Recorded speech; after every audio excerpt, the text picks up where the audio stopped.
Do you know what the Security Prosperity Partnership is? No. No.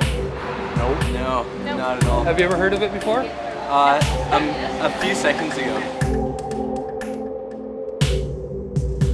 They said the public is not ready for this agenda. Essentially, that's why it has to take place behind closed doors. What they're saying is Canadians knew the extent of the Security and Prosperity Partnership.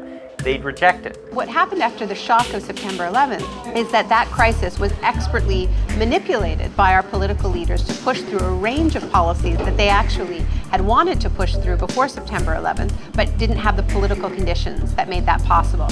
What the SPP really represents is a parallel government. It was totally and profoundly undemocratic process. Nobody was asked except the big business community. We're talking about 300 different areas where they're essentially a lowering of regulatory standards.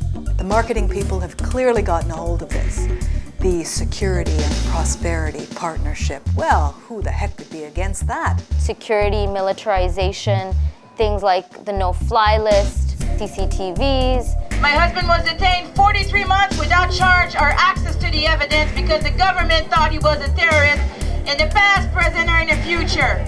In the labor movement, we keep asking, well, in whose security is being protected here?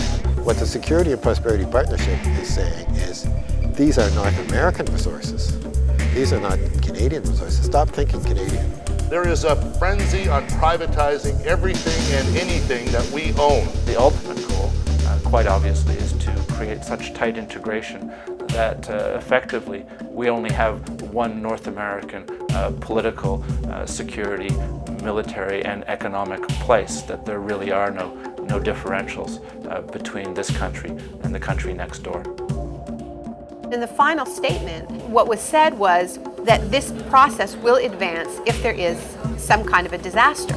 And they talked about an avian flu outbreak, they talked about a natural disaster. And so they were actually very explicit that this process that was born of a shock would advance with the next shock. We were told we could present these petitions, which are thousands of petitions from Canadians all across the country, officially and peacefully to a delegation. They don't like it, and so they are blocking us here from telling our story in there. These three guys are cops, everybody! Put the rock down, cops! We are the people. We will not be silenced. No to the SPP.